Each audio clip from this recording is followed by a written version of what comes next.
Welcome everybody to the penultimate masterclass. It's been a very wild ride. There's still plenty of subject matters to feasibly discuss. I may cover them in a second season at some point down the line. I think I need a little bit of a rest to just kind of look back on some of the videos that we've done and work out maybe a number of others that need to be done. There's so much in this space that we could talk about. That it's you could literally be doing these almost on an endless basis and kind of recovering old ground as well as changes come about and updates happen. You know, one of the wonderful things about the information security space is it never really stops. There's always something new on the horizon, some new technology, a new vulnerability, whatever it may well be. It's such an interesting and fast-paced area of business to be in, that you can't really sit still for any length of time. You know, if you were to take a 1-year sabbatical, you'd probably come back and find a hell of a lot of new things have come out, changes have been made, and all the rest of it. There's a number of things that still remain pretty consistent, however. Things like governance, that kind of stuff. It's certainly an interesting spot to be in. So what are we talking about today? For the part one, we're going to look at giving back to the field, insights into the field, what my thoughts are on this field as well. I'm gonna add a few in there, where we're just going to talk about Infosec and mentoring as well. The second part, we're going to talk about a particular security concept, an advanced one actually, called the last person principle. You may have seen that in a quite popular film, where it was actually used quite effectively, World War Z. The book is brilliant, far better than the film, although the film is pretty good, I'd like to point out. And what I wanted to really kind of do in part two is kind of go over that concept, what it is, how it works, and how beneficial it can be. Maybe we'll drop in a few other more advanced concepts in there. The security community is an interesting one. It's been going for some time, but it's only recently it's really started to become something really, really special. If you go back 10 years, information security wasn't really viewed in the same way as it is now.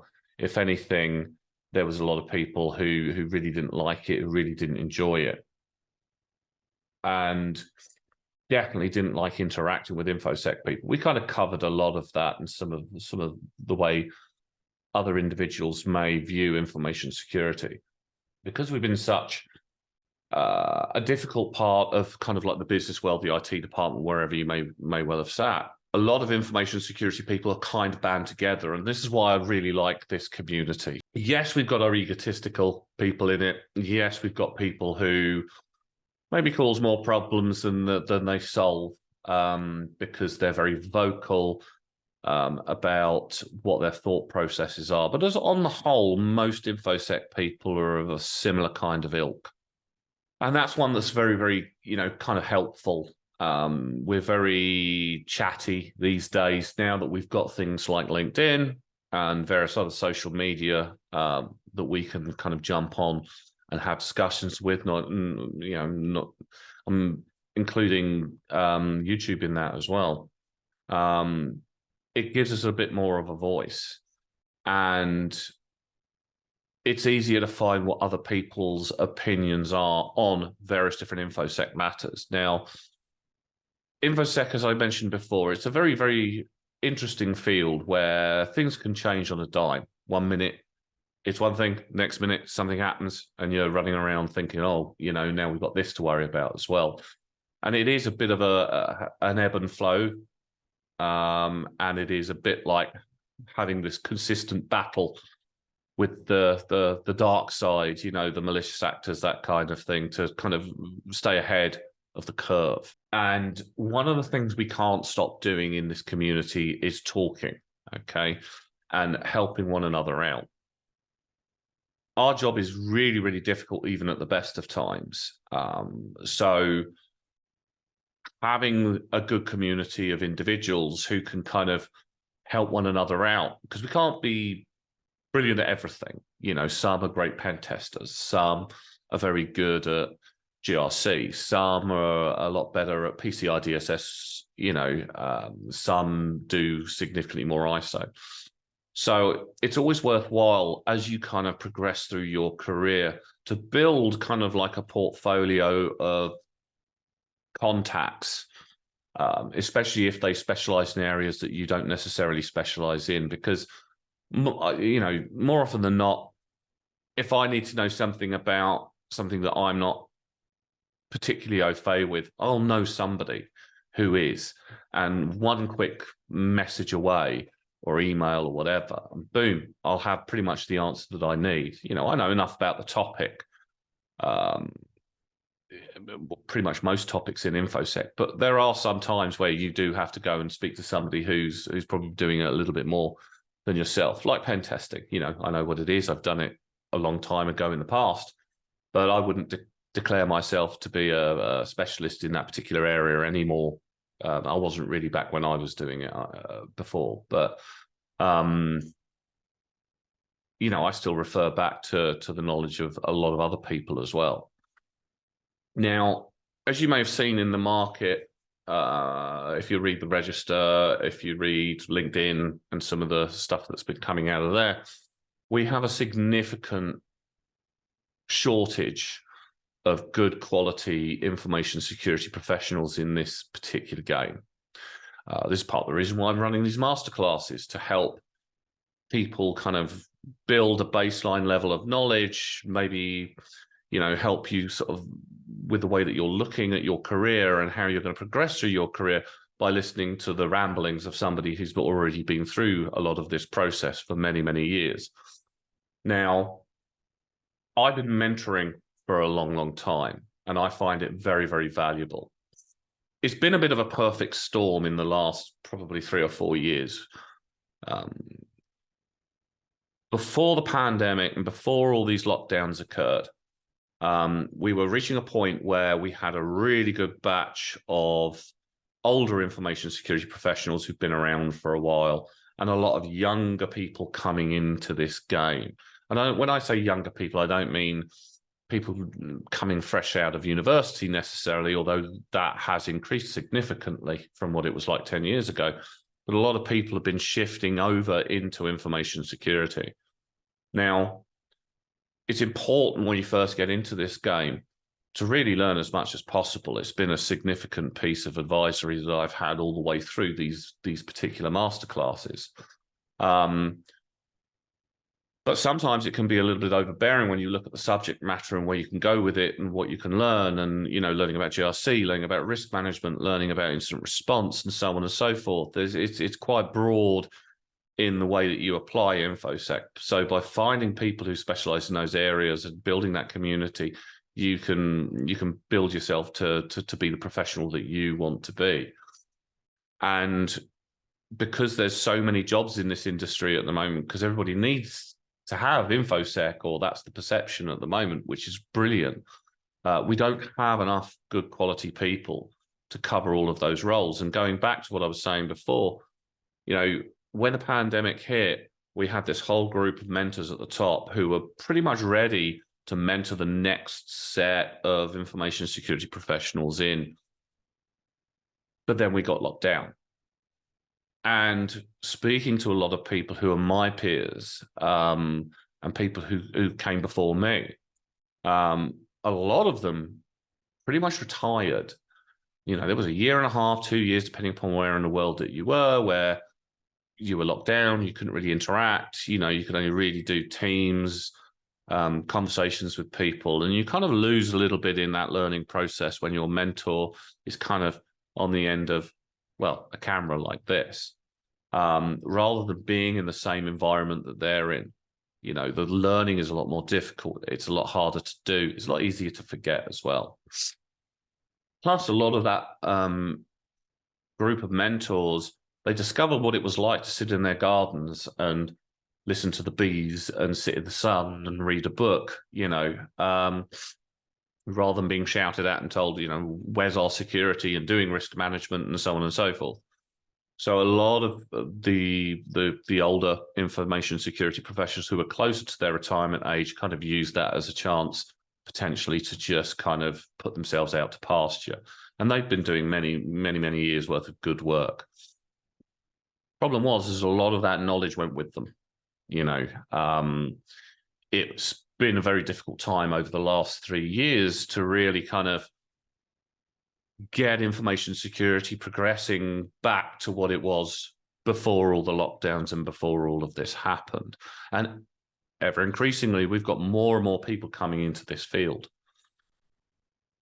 As you progress through your career, and you are really kind of like a niche generation of InfoSec people who are really coming into it when it's at a time where it's actually valued, people will listen. And I think that's going to continue going forward. And you guys are going to, through your interactions in this space, are going to be learning all kinds of stuff that feasibly I haven't. We're moving into a new generation of technology now with artificial intelligence and stuff. So you really are kind of like, what will be the beginnings of an ongoing InfoSec profession going forward from this. And that's a really important role to have. In my opinion, once you get comfortable and you get yourself to the state where, you consider yourself to be extremely good in this field and professionals, unless you already do, at some point, it's going to be time for you to give back to the community in a similar kind of format, the way that I'm doing now. Maybe you're going to do it via videos. Maybe you're going to do it via directly mentoring people.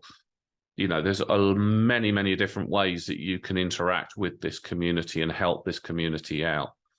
But it's important to do that, because as you mentor younger individuals and other individuals coming in, they're going to go off and mentor people. They're going to train people. They're going to teach people, have people working underneath them, and so on and so forth. And this community will grow. But we have to get our basic principles right very, very early on, in the form of understanding the breadth of information security, how difficult that it is, but also as many of the rewards that you can get from it. There's nothing like fending off a particularly nasty incident as it's occurring and getting a lot of kudos from the business at large, because you were there when everything was hitting the fan. I have to be careful with my words there. I can be very direct when I'm not on camera. When it's hitting the fan and you're there and what you're doing is really making a difference, it does really get those endorphins running. If you've got customers who are having problems and you're going in and you're helping them resolve those issues, you're going to be developing yourself consistently as you go forward. And you may meet other people as you go to clients, as you pop from job to job, where you'll find people who were like yourself at the beginnings of your career who may need that leg up. So please, when you find those individuals, teach them, mentor them up, listen to what they have to say, give them the same kind of principles that you have developed over your career, give them some knowledge that they may take many, many years to develop themselves. Let's pay that forward. It's a really, really important piece to get right, because if we get it right, then going forward, as we develop things like artificial intelligence and other technologies going forward, which are going to have significant changes to the way our species operates going forward, we are going to need information security people to protect those innovations and make sure that they're being operated in a responsible and secure manner so that they can do what they're there to do. You're an important cog in where things are going. It's taken years and years and years for people to realize that, but we're now seeing governments, we're seeing large organizations, small organizations, medium-sized organizations, innovators, entrepreneurs in this space.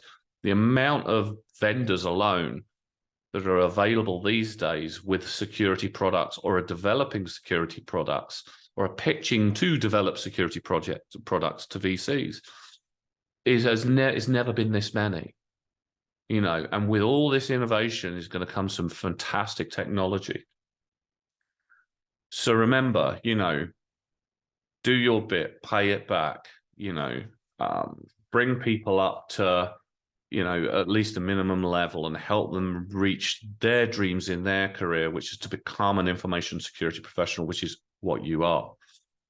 You know, if you spot good people who seem to be a bit lost in their discipline, maybe it's, you know, the IT administrator who's kind of getting a bit sick of looking after servers and looking after virtual estates, and they have some natural aptitude towards security, and you see that, say to them, why not come and join Infosec? It's interesting, you know, you're not going to get thanked every day of the week, but at least you're not going to be dealing with mundane stuff all the time. Not saying that IT is all about mundane stuff. It's an important part of the business world. But, you know, look out for good Infosec people and the good qualities that we've discussed many, many times. And bring people in, you know. Maybe you'll refer them to these videos. Maybe you'll sit them down and you'll mentor them directly through their career. Have a think about that as you progress, because it's going to be really, really important going forward. Let's move on to learning something a little bit new. Okay, so one of the things that you will rarely ever see in InfoSec is some of the more advanced concepts, security concepts that we see. It's very easy to get kind of trapped in your day-to-day when you're dealing with InfoSec of checking out your policies and procedures, dealing with incidents as they're coming along, checking your logs, checking your compliance, doing your risk management, and so on and so forth. There's a million different tasks that you will need to do in InfoSec as you progress. And sometimes they can get a little bit tough to get out of, and you spend more time monitoring what you're doing and maybe less time innovating within your organization as to, you know, what you could feasibly do in the event of an attack. You know, I'm a big fan of doing wargaming. You know, that's a good way of keeping things fresh. Now, if, let's just say, you're working within an organization with a number of staff dedicated to InfoSec, let's say 4 people, 5 people, 10 people, however many it needs to be. One of the best concepts that I came across many years ago, as I said at the beginning, which was used in World War Z, is the concept of the last person. It used to be called something slightly different, but in modern times we'll call it the last person principle. So let's just say that you're an operating group of information security professionals, say 5 strong, and you're all sat down one day looking at maybe something to do with information security. Maybe a potential risk is coming out into the world, it's been reported, and you're sat there discussing, right, is it possible for this to happen? One of the greatest ways of staying current and hypothesizing your risk management is the principle called the last person. So what it consists of is when all of you within a group equally agree that something is not possible, you know, it is the job of that last individual to assume that the other individuals are wrong, and therefore at least come up with a plan of action to deal with the item that everybody has universally said that's never going to happen. Hopefully they won't say that, because I hate it when people say that, but you know, it's very unlikely or it's not possible in your environment. Why is this important? This is important because you can never guarantee something 100% in this game. You really can't. Sometimes things will blindside you. Sometimes things that you never thought would be possible suddenly become possible, and you're 1 minute you're there sitting pretty, and then the next thing, the thing that you thought wasn't happening was definitely happening to you. It was, or the organization that you're working with. You're panicking and you're thinking, oh, I didn't think this was going to be a problem. With the last man principle, or sorry, the last person principle, you can get around that to a certain extent.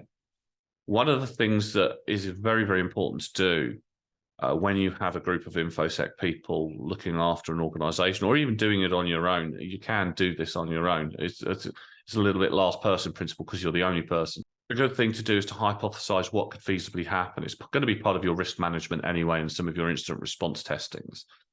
So, maybe you envision a ransomware event occurring, and you run through with your companions, what would we do in the event of a ransomware attack? You look at ransomware, you look at how it works, you look at some of the reports that have occurred around that type of attack. You then sit down and you work through that process. Maybe you war game it or whatever.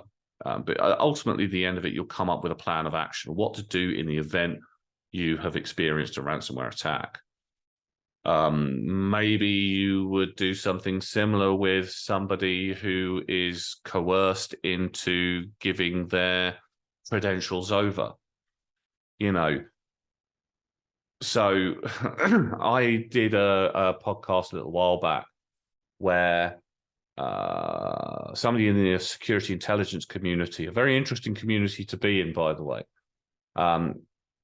did let me know that, I think it was off camera, some of it might have been on camera, but we had a conversation off camera as well, where individuals were having their family members targeted by the malicious actors who would try to get into their systems and what have you, find evidence that was incriminating, and then using that to blackmail a family member to compromise the system or the solution of the person they were actually targeting. Sounds really horrendous, doesn't it? But it is apparently going on. It's not very common, but it is going on, especially on high-value targets. Another one the individual spoke to me about was deep fakes, where people were deep faking somebody in an activity that they shouldn't necessarily be doing, and then having that threatened to them to be released into the wider world or to the person's family unless they did something, that compromised the machine of that individual. Sounds crazy, doesn't it? That is exactly a last person principle subject matter that you would go, okay, well, it's very unlikely it's going to happen to us because we make, I don't know, gadgets, sort of like boys' toys, watches, something like that. But, I mean, it could happen. There is the possibility and the outlying possibility. So what do? You last person principle it, which is, pick somebody, or somebody agrees to be that last person, and let them run through a plan to mitigate and resolve an issue of that nature. So like what happens if that malicious gang target the husband of the person they're actually wanting to compromise the machine of, and then deep fake them in a compromising situation and convince them to do it. Now, the recovery that you're going to do from an incident response is going to be no different necessarily than anybody else's laptop being compromised, but you're also going to have the added fact of dealing with that individual, dealing with, referring them over to HR, hoping that you have, support for that individual after that event, because it's going to be very traumatic for them. And you can improve your incident response portfolio of playbooks. And you can also obviously take those playbooks on to anywhere else that you go and run the same kind of wargaming.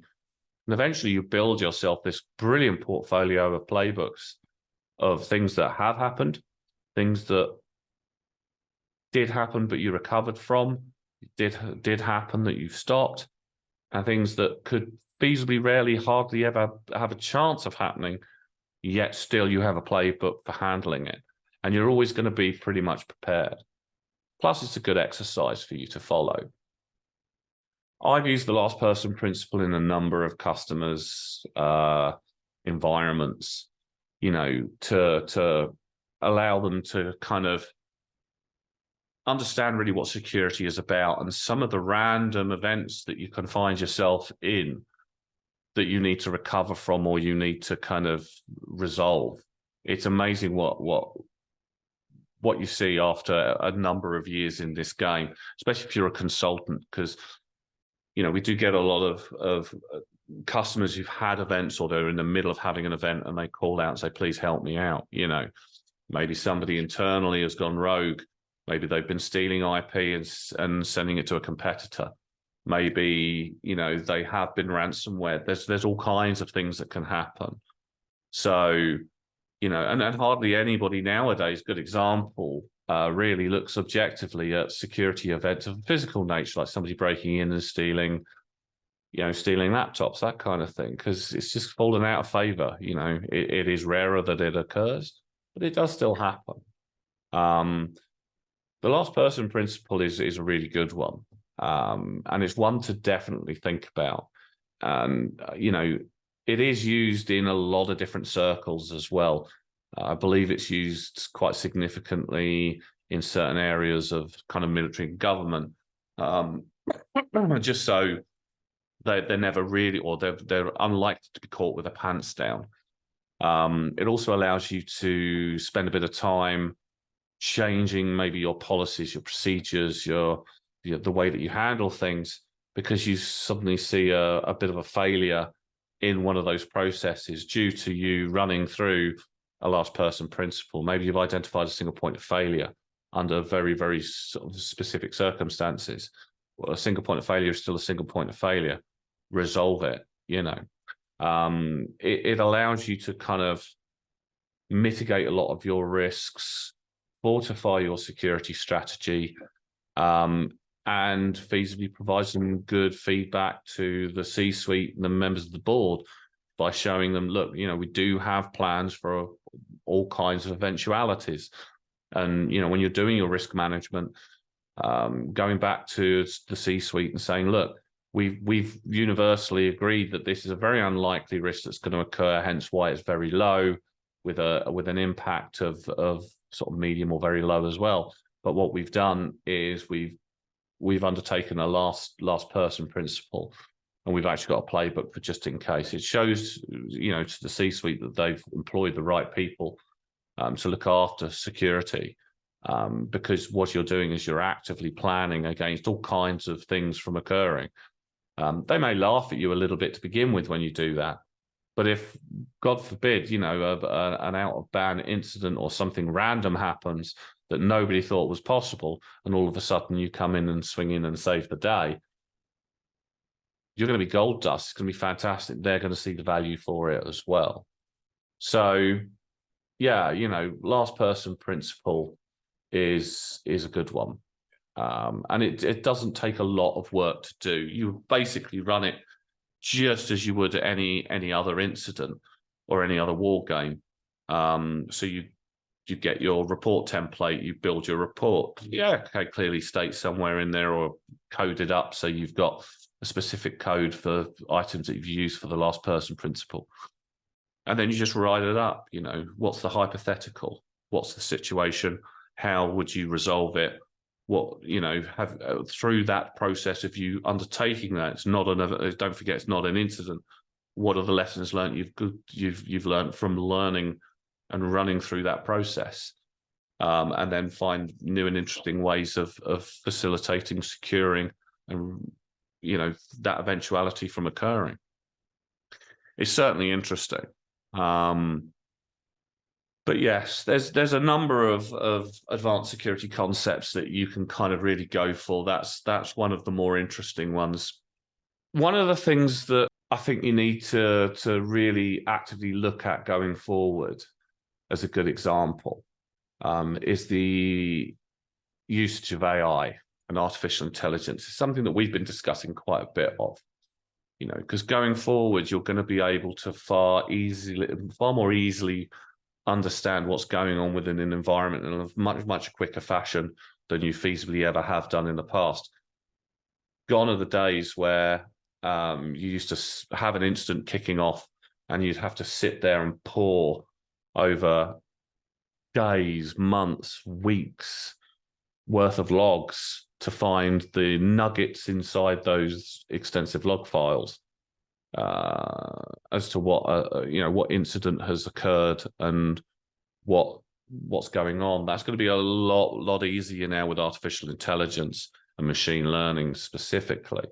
And I think we're definitely migrating into an area where you are going to have access to tools within artificial intelligence, which is allow you to going to be able to create playbooks a lot easier for your incident response than you have ever had the ability to do in the past. It's going to make things like that last person principle far more valuable to do, because you could feasibly use that artificial intelligence to look at historical data to not only calculate what the probability factors are, maybe a little bit more accurately, but also whether events like that has occurred in the past.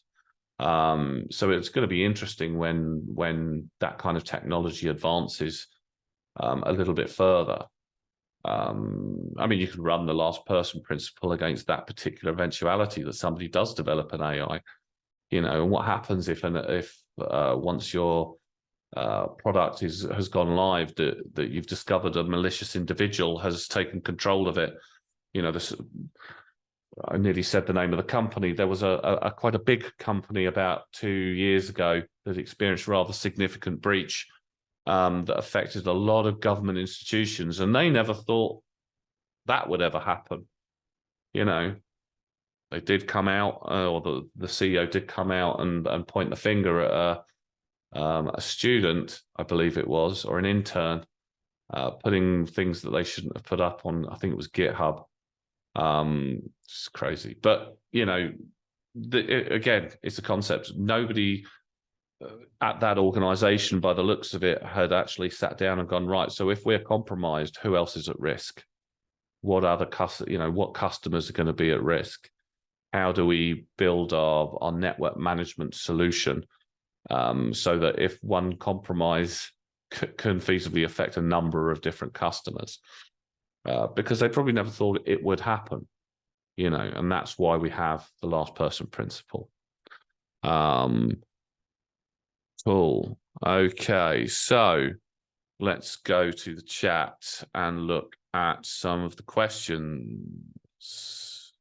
Some people do think, and this is going back to the part one now, Jack has just made a comment saying, I agree, although people say that it's an inconvenience not to have strong defined path into the field like law or science, I think it's a good thing. It means that every single person is a cybersecurity professional is different. Absolutely. It's, having different people with different skill sets who have maybe highly specialized in one specific area or a number of specific areas, with another one specializing in another area or another specific set of areas, it's a very positive thing, because you're all going to learn from one another ultimately in the long run. And as you learn, your skill set base grows broader. As that grows broader, you've got a much better chance of understanding what somebody's talking about down the line. Because you've learned a bit from a previous colleague. Maybe you might even find a brand new area to investigate and become, specialized in. Maybe it's something that you really enjoy.